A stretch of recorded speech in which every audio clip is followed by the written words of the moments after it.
man who has not passed through the inferno of his passions has never overcome them. A particularly beautiful woman is a source of terror. As a rule, a beautiful woman is a terrible disappointment.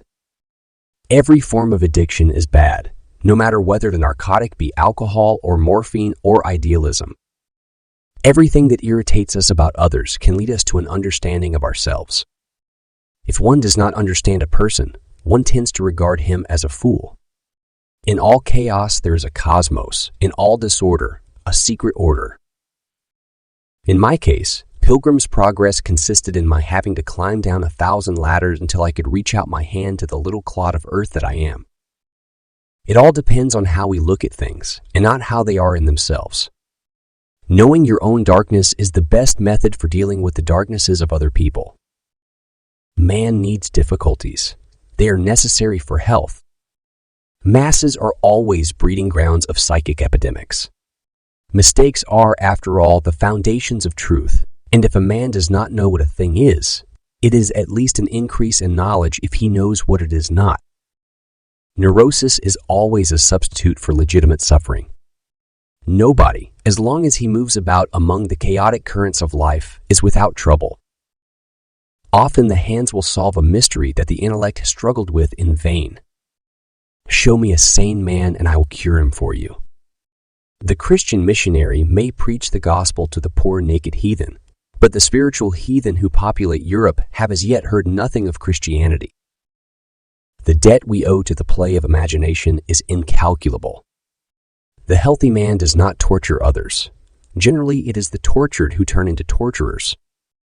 The most intense conflicts, if overcome, leave behind a sense of security and calm that is not easily disturbed.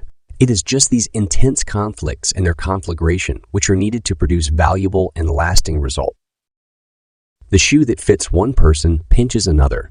There is no recipe for living that suits all cases. The word belief is a difficult thing for me. I don't believe.